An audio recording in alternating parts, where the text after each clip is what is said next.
Hi, I'm Chef Miko Aspiras. Today I'm back in my kitchen to show you how to elevate the steak dish that I made yesterday. I've decided to serve it with prosciutto, pecan, and parsley scrolls, served with raisin butter. But first, let's talk about the USDA products that we're going to use for this recipe. We have real California milk, real California buttermilk, real California butter. Real California butter contains at least 80% milk fat, 18% water, and 2% solids, mainly protein and salt, which makes it creamier and more flavorful. Next we have real California buttermilk.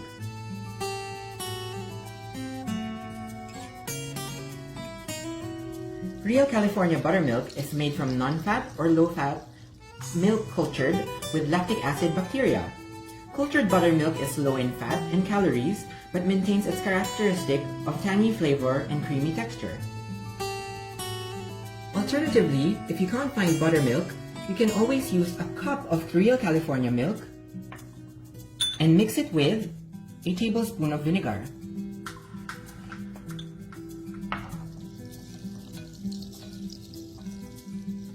California raisins are dried by warm California sunshine.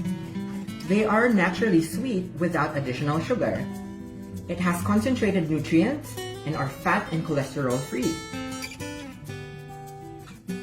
Finally, we have US pecans. The US is the largest producer of pecans in the world.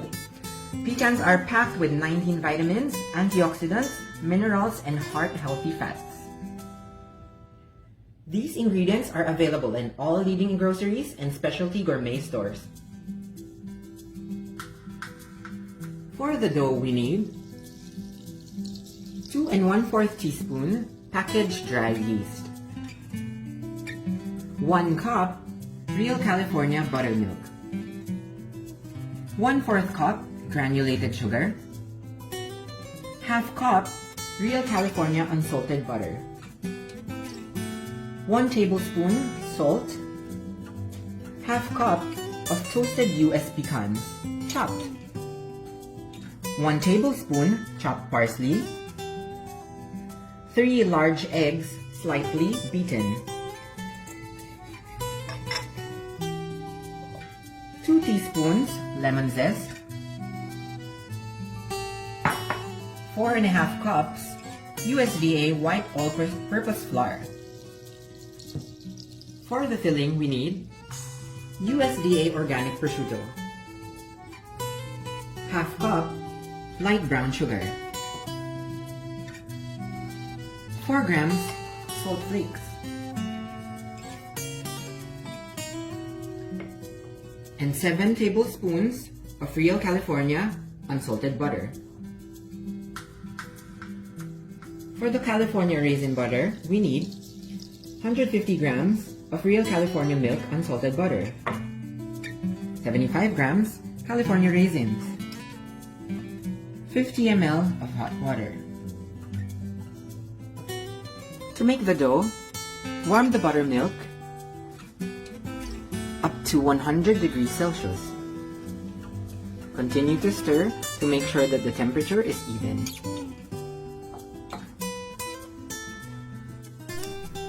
Once the buttermilk is heated to 100 degrees Celsius, add in the yeast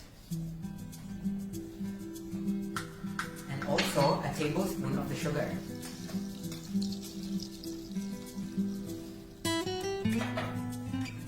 Let this stand for 5 minutes until it's frothy. Using a stand mixer with a hook attachment, mix the butter,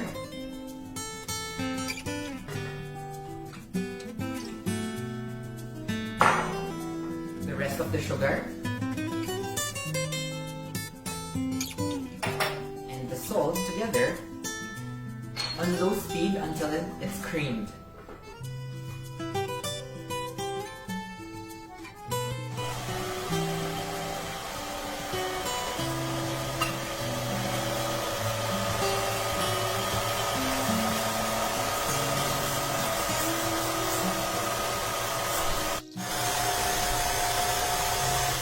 Once the butter is creamed, add your yeast mixture.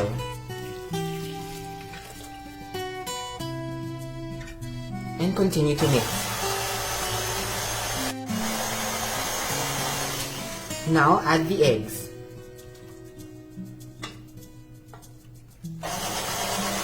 Continue to mix until well combined.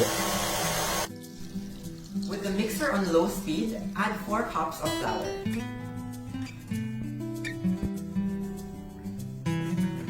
I've pre-sifted the flour, just to let you know.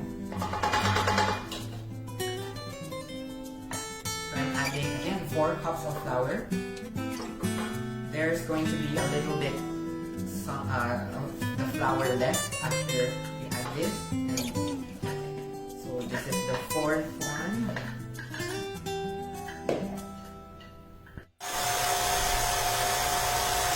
Once the butter is creamed, add your yeast mixture.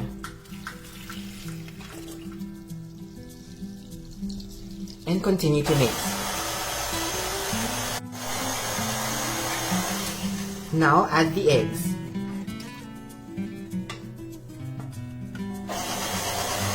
Continue to mix until well combined. With the mixer on low speed, add 4 cups of flour.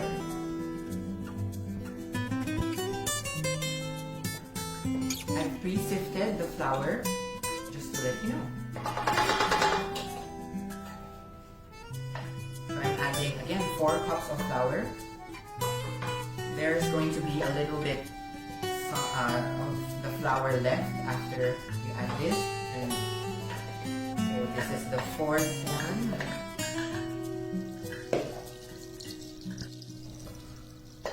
We're adding just 4 cups of the 4.5 cups of flour because we're not sure that we have to wait until we see the final structure of the dough. And then if it's too soft, the dough is too soft, we can add more flour. Now mix everything at low speed.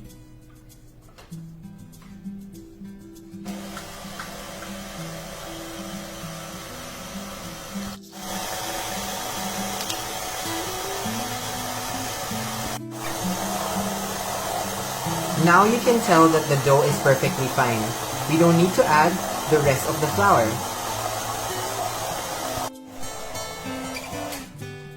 Now we need to transfer the dough into a mixing bowl like this, sprayed with some canola oil. Spray the bottom and the sides of the bowl, lightly. And then now we need to transfer the dough.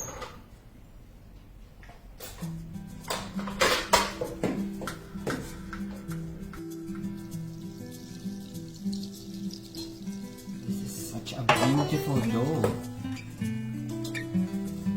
Just dump it in there.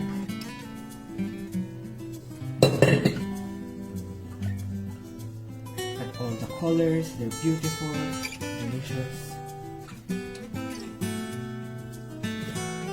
Leave it there. We just need to wrap it with cling film, and we have to rest this for 45 minutes to an hour.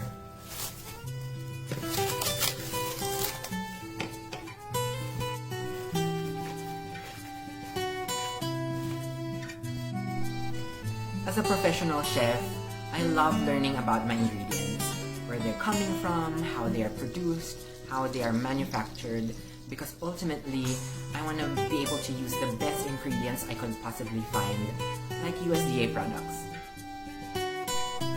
While we're waiting for the dough to rise, let's make the filling. Using our mixer with a paddle attachment this time, we just need to cream the butter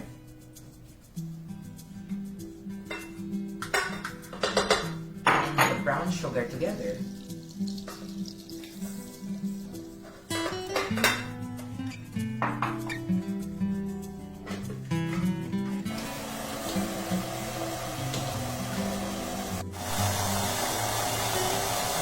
Then let's add some salt.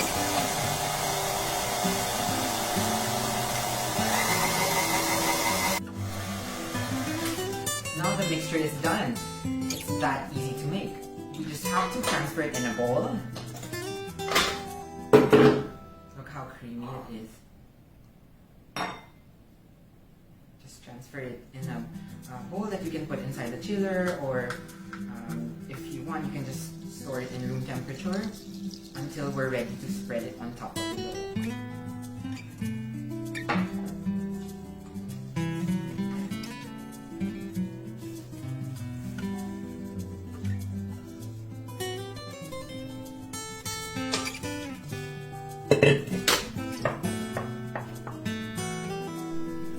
Now we're ready to make the raisin butter.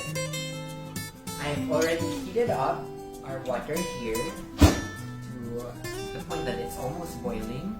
We just have to soak the raisins in it, like that, and wait for a few minutes, like up to 5 minutes, for the raisins to soak up the water. Once the raisins are soft and plump, we just need to mix it with our softened butter, and then just blend them together.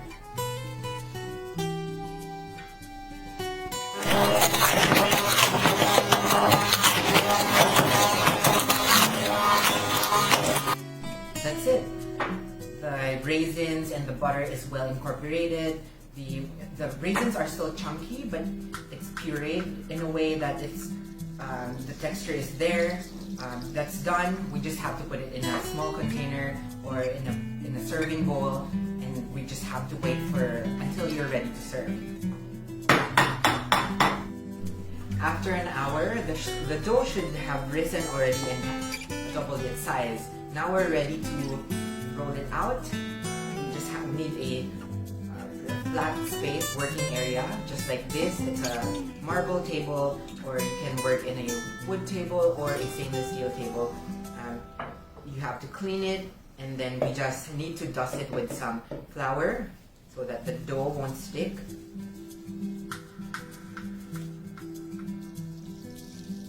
Like that, generously, and then let's turn the dough over just like this. Then we're going to knead it a little bit. The dough is quite soft, which is what we like. Wow, it's so beautiful. Just need to knead it a little bit. So beautiful. And then dust it again, dust the table again.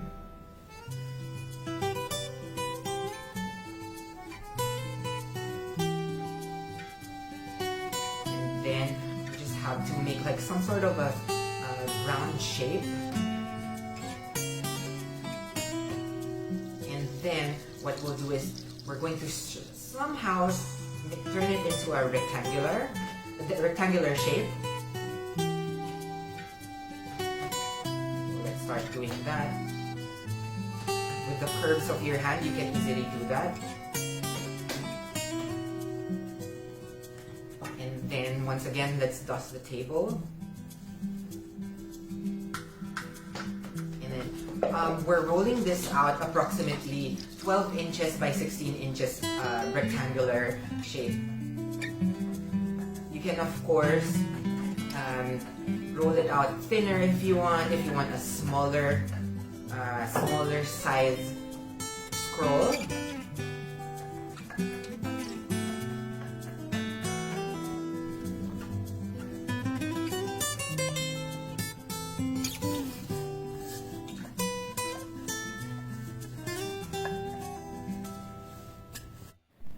Now that we're done rolling the dough out, so it's approximately 12 inches by 16 inches. So the shorter side is facing me.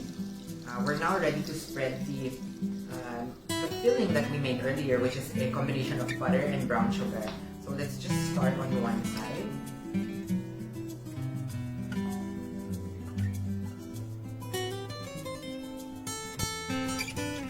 We're using up all of the filling that we made earlier. Just make sure that you spread it evenly, covering the top side of your dough. And then I'm just going to spread that out just like this, and then to the side. Bring it to the other side.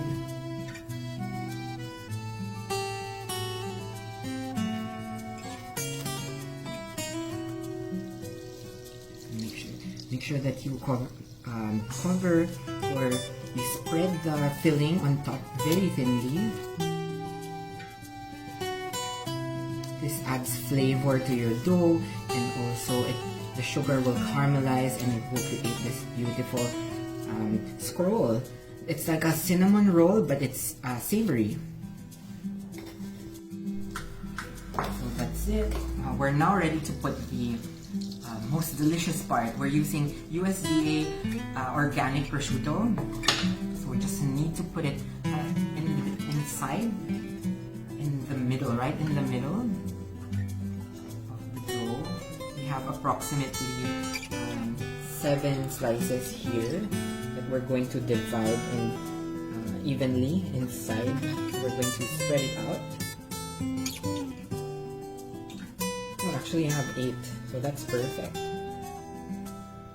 Okay, now we're ready to roll this. So I'm taking the longer side and rolling it towards the other end. Just like that. Make sure the first one is secured, tucked in, and then now we're just going to roll.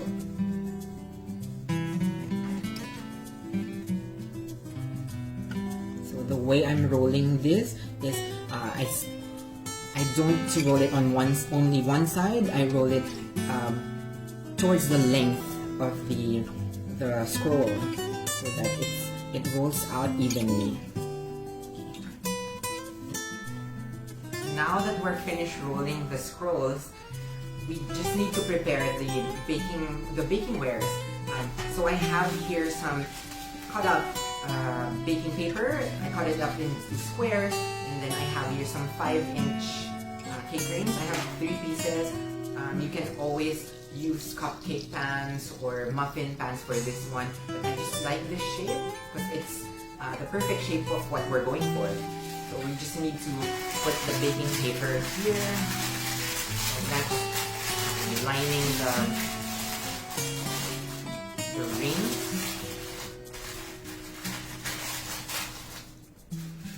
Doesn't need to be perfect because we're going for that rustic, nomadic look. And then finally,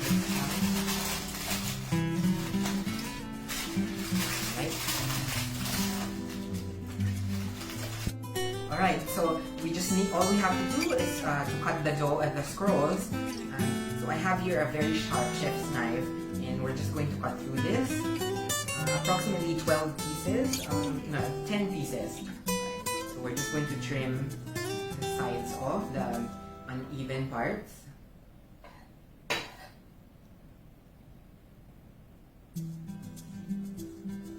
Let's try cutting one.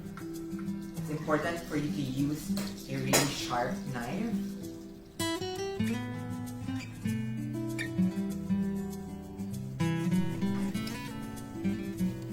We're slicing it very carefully, so you just need to use the sharpness of the blade of your knife, and then we're going to put 3 pieces on each cake ring.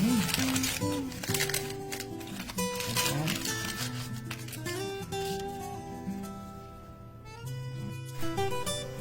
Now that we're done putting the scrolls in the baking molds, we just need to rest the dough one final time for around 25 minutes to 30 minutes before baking them. So the resting allows it to recompose itself, to rise again, and to soften. Now that the scrolls are finished resting,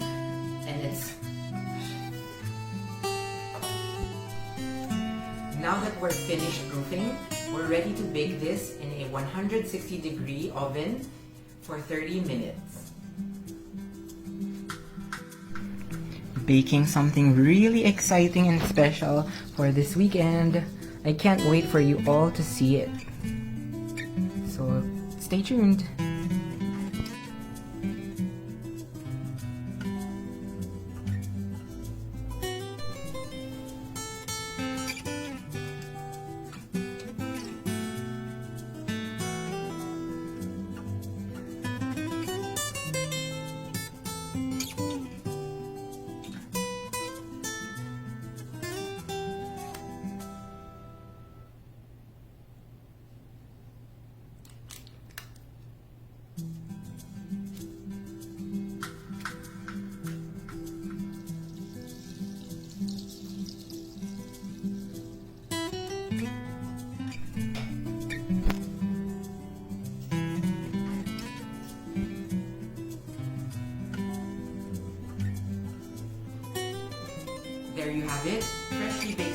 rolls made with real California milk products, US pecans, California raisins, and US all-purpose flour.